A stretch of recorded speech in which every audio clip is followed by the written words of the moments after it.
Saksi, Selasar Kreasi dan Inovasi.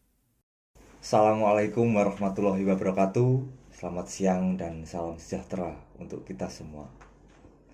Negara yang kaya bukanlah negara yang besar penghasilannya, tetapi negara yang menyediakan banyak peran bagi warganya. Saya pernah menonton seni perkusi di kota ini dengan takjub. Sederetan pemuda dengan tampang gaul sedang menabuh aneka gendang, dan diantaranya cuma kebagian menabuh terbang kecil. Saya sebut cuma karena alat musik itu bukan grand piano yang megah atau satu set drum yang gagah. Menjadi pianis atau menjadi drummer masih terdengar lazim. Tetapi menjadi penabuh terbang kecil adalah profesi yang ribet jika harus ditulis di KTP atau sebagai alat untuk meyakinkan calon mertua. Tapi anak-anak muda penabuh perkusi ini seperti tak peduli. Ia menabuh gendang dan terbangnya dengan jiwa penuh seluruh. Mereka adalah sekelompok pemusik yang kesurupan dan merasa dunia telah dalam genggaman. Mereka tampak gembira dengan alat-alat musiknya yang sederhana. Tegasnya bukan alat itu kata kuncinya, tetapi mereka gembira dengan pilihan hidupnya. Saat ini kita bertemu dalam program Saksi, Selasar Kreasi dan Inovasi. Program ini terselenggara atas kerjasama Program Studi PGSD dan Hima PGSD Universitas PGRI Adibuana Surabaya. Pada program ini kita akan mendatangkan tamu-tamu spesial yang akan menuturkan perjalanan hidupnya serta menuturkan nilai-nilai hidup sehingga dapat menjadi pembelajaran bagi kita semua. Kali ini kita kedatangan bintang tamu spesial, yaitu Ketua Program Studi Pendidikan Guru Sekolah Dasar, Bapak Danang Prastyo SPD MPD. Selamat datang, Pak. Selamat datang Pak Pana, terima kasih. Apa kabar? Alhamdulillah, cukup luar biasa. Bagaimana puasanya, Pak? Alhamdulillah lancar. Baik, kita hari ini ngobrol santai-santai ya Pak ya di program Saksi, biar apa yang kita obrolkan nanti bisa menjadi acuan untuk mahasiswa-mahasiswa khususnya, agar perjalanan hidup dan nilai-nilai hidup yang dialami Pak Danang ini nanti bisa dijadikan pembelajaran untuk kita semua. Baik Pak, ya untuk pertama nanti saya akan bertanya, kemudian Bapak menjawab. Oke, mantap. Sesuai dengan apa yang Bapak alami begitu ya. Nanti biar yang menonton ini bisa mengambil nilai-nilai baik ya yang disampaikan. Yang pertama Pak, mohon diceritakan pendidikan Bapak serta pendidikan yang sudah dipilih itu berdasarkan kemauan sendiri atau kemauan orang tua atau orang lain gitu Pak. Iya, terima kasih Pak Pana. Sebelum mulai ini saya buka dengan sapaan hangat dulu. Assalamualaikum warahmatullahi wabarakatuh. Terima kasih rekan-rekan sekalian yang tetap stay tune dalam program ini. Program ini cukup luar biasa karena baru pertama dan insya Allah akan disusul oleh narasumber yang luar biasa. Untuk dari pertanyaan pertama tadi, Bapak mengatakan bahwasanya bagaimana riwayat pendidikan saya selama 36 tahun ke belakang seperti itu. Sebenarnya gini Bapak, awal mulanya memang saya ini memang dibesarkan dari keluarga ini ya, militer ya, sedangkan ibu juga penjual nasi. Jadi keinginan saya itu pertama itu mulai dari kecil ingin menjadi guru. Akan tapi dalam seiringnya waktu itu saya tempuh nih dari SD, SMP, SMA, perguruan tinggi, dan akhirnya alhamdulillah ketika lulus itu saya mempunyai kesempatan untuk menjadi guru SD, dan itu hanya bisa bertahan hanya beberapa bulan. Kenapa itu tidak bisa bertahan lama? Ya karena memang secara akademis saya mumpuni, akan tapi secara kesabaran, terus masalah masalah ketangguhan ini kayaknya masih belum bisa. Sehingga saya putuskan untuk berhenti sebentar seperti itu. Iya. Berhenti sebentar.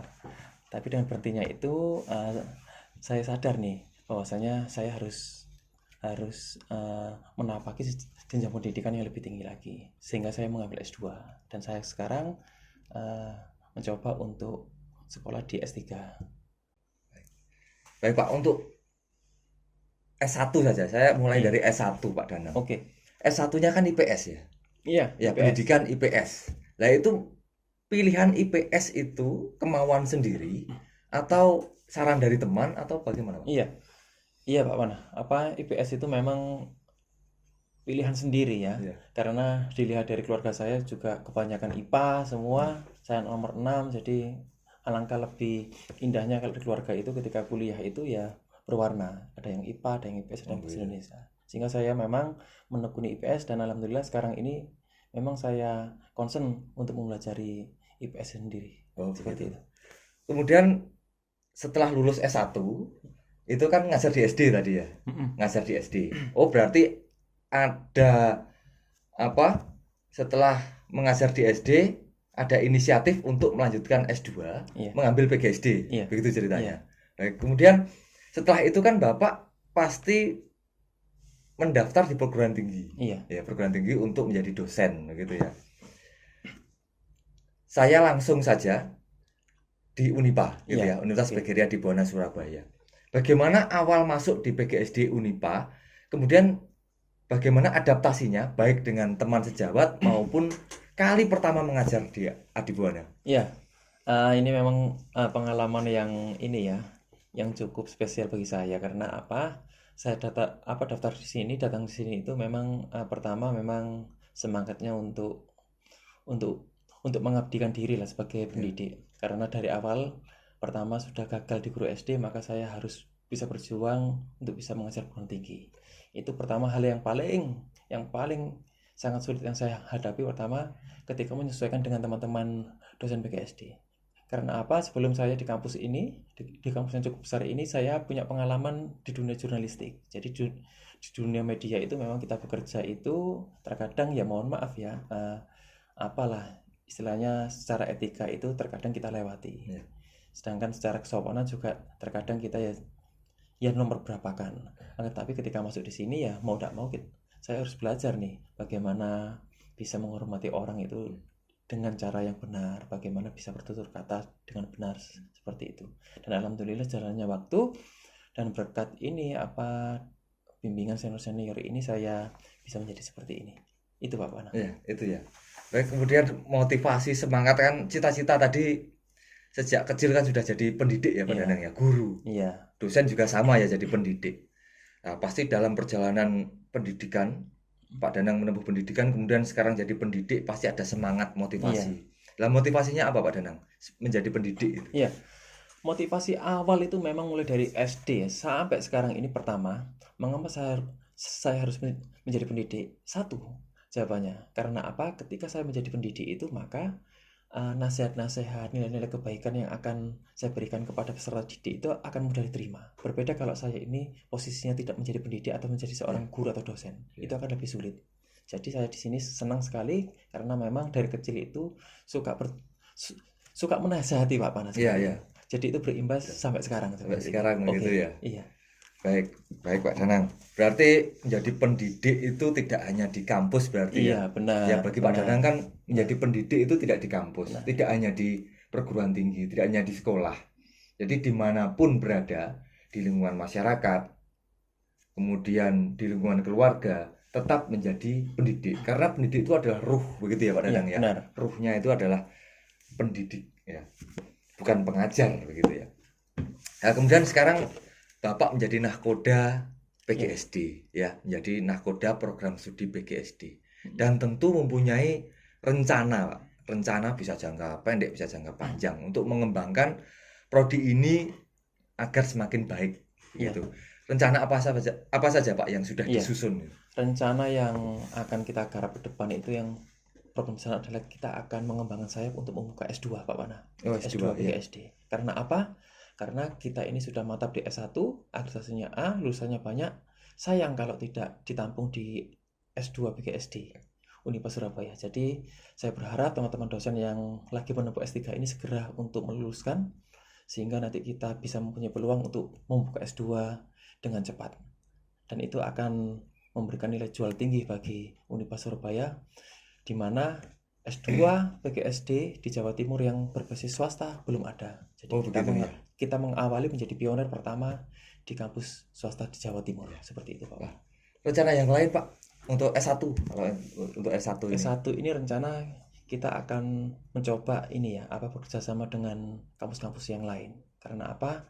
Dengan program MBKM ini, maka mata kuliah, mata pelajaran, bahkan prodi ini kita tidak bisa mengadakan kuliah itu secara eksklusif. Eksklusif itu maksudnya hanya teman-teman kita sendiri, kita menutup diri dari kampus yang lain. Padahal untuk kompetensi ke depan ini, semangat untuk kolaborasi, inovasi, dan kreativitas ini sangat dibutuhkan. Jadi diperlukan nih kolaborasi dengan kampus lain. Selain itu juga kita akan memperkuat kerjasama dengan mitra-mitra, khususnya sekolah-sekolah internasional. Karena selama ini memang kita belum pernah membidik sekolah internasional. Nanti kita coba tahun ke depan kita akan melakukan MOU, Pak. MOU ya? Seperti itu. Baik. Ya, Pak Danang. Ini kan tugas ketua program studi kan banyak sekali, Pak Danang ya. Oke. Ya, baik akademik maupun non akademik.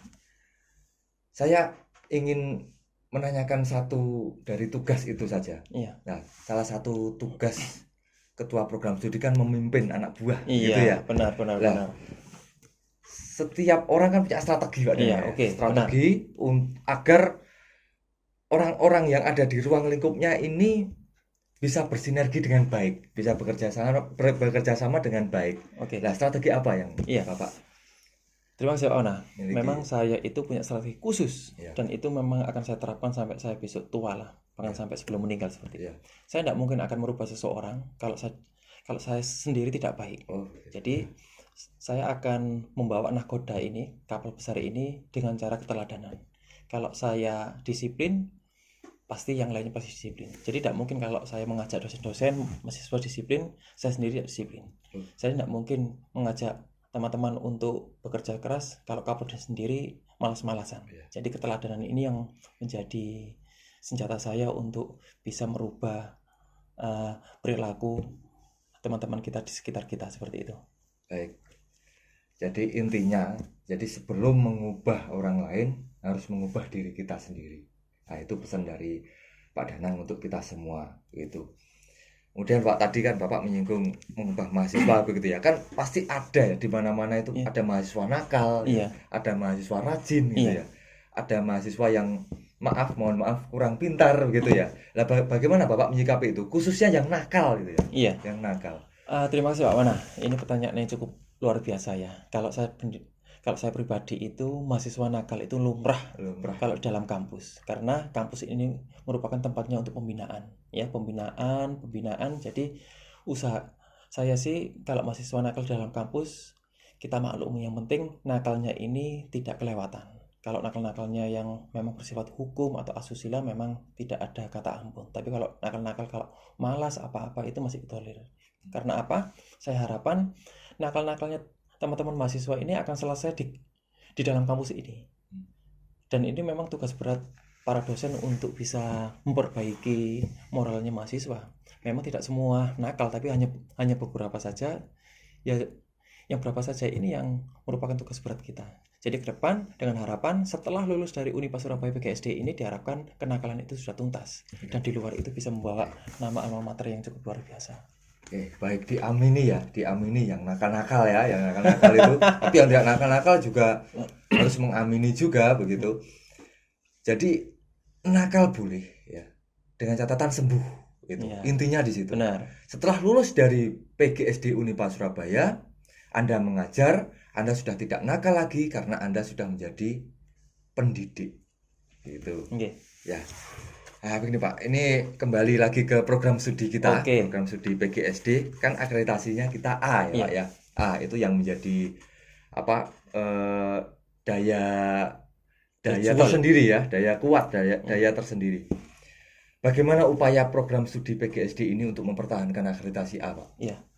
akreditasi A ini merupakan akreditasi yang cukup bagus karena apa? Tidak semua prodi di lingkungan Univers Surabaya ini mendapatkan A. Jadi langkah saya dan teman-teman yang pertama akan memperbanyak penelitian.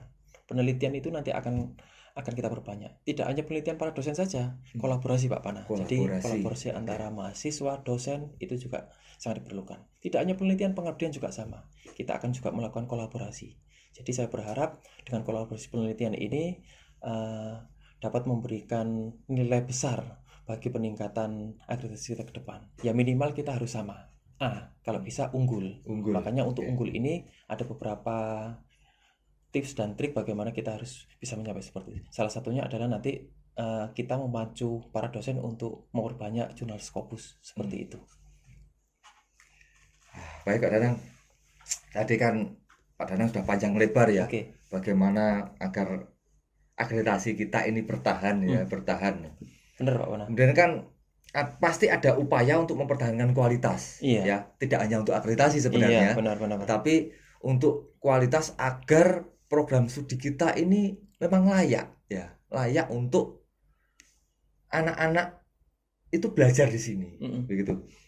Nah, bagaimana upaya program studi PGSD ini untuk mempertahankan kualitas sehingga masyarakat masih percaya menitipkan anak-anaknya untuk belajar di sini? Iya, kalau bicara masalah kualitas biasanya stakeholder dan masyarakat dan orang tua bahkan semuanya itu mengatakan bahwasanya ketika sudah lulus di PGSD Univers Surabaya itu mahasiswa menjadi apa?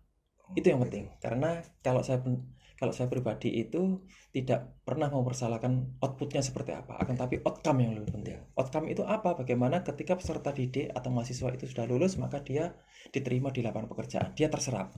Apakah itu menjadi guru, atau menjadi PNS, atau menjadi non-PNS, yang terpenting dia bisa mengambil kiprah di dunia yang serba digital ini, yang serba menantang ini, di era globalisasi ini. Globalisasi. Oke. Sekarang ini kan era globalisasi, digitalisasi, begitu ya. Nah, kemudian dari dua itu kemudian muncul pandemi, ya, muncul pandemi, sehingga kurikulum kita berubah lagi dari KKNI menjadi kurikulum Merdeka Belajar, begitu. Semua aspek kehidupan harus siap, terutama aspek pendidikan, semuanya harus siap. Kemudian bagaimana sikap Bapak sebagai dosen, ya, sebagai dosen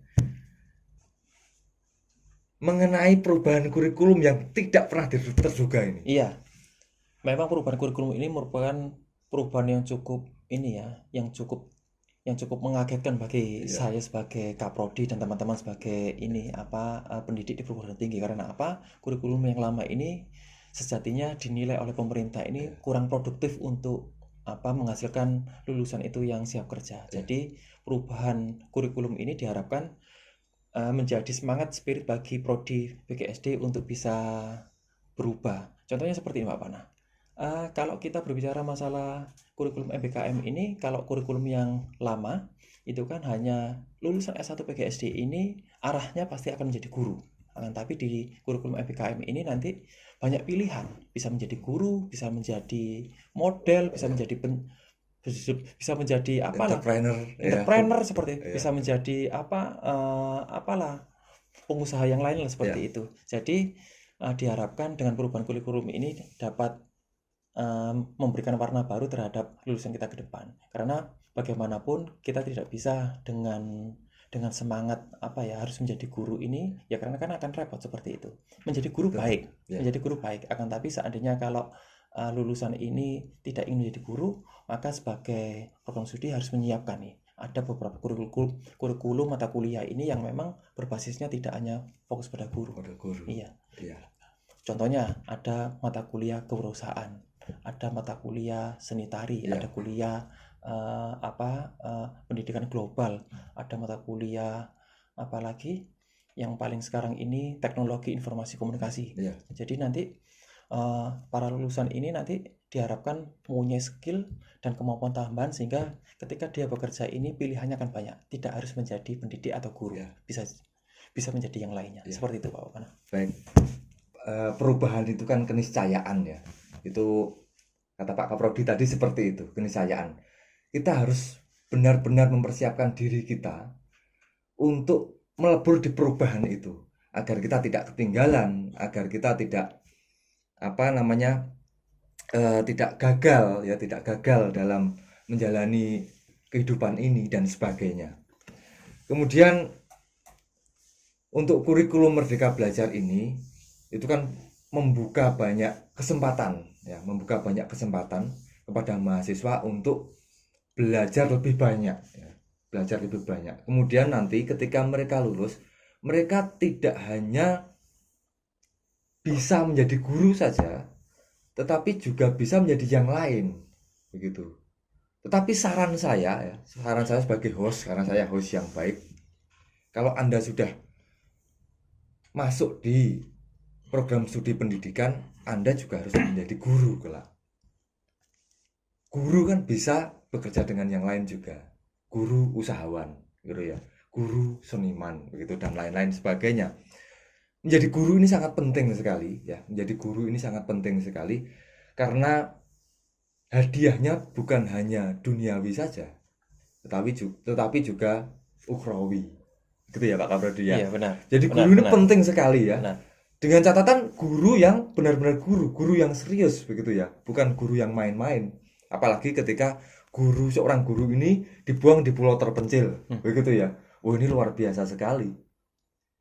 Jasanya pasti akan dikenang oleh masyarakat setempat. Dan itu kan bukan hanya hadiah dunia ya Pak Danang Iya, ya. Bukan benar, hanya gaji benar. saja ya. Iya. Tapi juga dari Tuhan pastikan Iya. juga akan melimpahkan rezekinya, berkahnya. Iya. Karena kita sudah mendidik, mengajar anak-anak untuk menjadi lebih pintar, lebih baik. Iya, Nah, benar. itu penting. Jadi guru itu penting. Ya, mulia lah menjadi Mulia. guru itu Pak Danang ya. Iya, Menjadi bonusnya guru besar. itu, ya, bonusnya besar. Menjadi guru itu mulia lah. Baik, Pak Danang, saya ada 10 pertanyaan pilihan. Apa nih? Nanti Pak Danang jawab satu saja, Oke. tanpa alasan, ya, tanpa alasan. Dijawab dengan cepat, tanpa alasan, gitu ya. Ini saya akan mengajukan 10 pertanyaan ke bintang tamu kita, Pak Kaprodi. Nanti akan ada 2 pilihan dan bintang tamu kita akan memilih satu, ya. Dan tanpa mengungkapkan alasannya kenapa memilih itu. Wah, Nah, gitu ya. tangan ini kayak ini. Aduh. Baik, ini Oke. pertanyaan pilihan. Pilih satu ya, Pak, ya? Pilih satu. Dosen atau wartawan? Dosen nih. Kaprodi atau dosen biasa? Dosen biasa. Daring atau luring? Luring. PPG atau reguler? Reguler. KKNI atau kurikulum Merdeka Belajar? Merdeka Belajar. Google Meet atau Zoom? Google Meet. UNESA atau UM? UM. Dosen baru perempuan atau dosen baru laki-laki? Dosen baru laki-laki deh. Tanggal 20 atau tanggal 26? 20 aja tuh. 20. Magang atau KKN? Magang. Baik, saya menepuk tangani Pak Kaprodi, bintang tamu kita hari ini, sudah menjawab pertanyaan saya Mantap. dengan baik dan cepat. Baik, terima kasih banyak Pak Kaprodi sudah meluangkan waktunya, sudah bersedia menjawab pertanyaan-pertanyaan saya dan sudah bersedia hadir di sini, itu yang Iya. luar biasa sekali. Kapan-kapan akan kami undang lagi, Oke, ya, siap. Dengan senang hati. dengan judul dan tema yang berbeda tentunya. Oke. Begitu ya. Baik, sekali lagi terima kasih Pak Danang. Sama-sama Pak Wana. Ya. Begitu teman-teman, acara kita hari ini, program Saksi Selasar Kreasi dan Inovasi. Saya host Pana Pramulia undur diri. Kita akan berjumpa lagi dengan bintang tamu yang lain dan dengan tema-tema yang lain pula. Terima kasih banyak. Wassalamualaikum warahmatullahi wabarakatuh. Waalaikumsalam warahmatullahi wabarakatuh. Salam.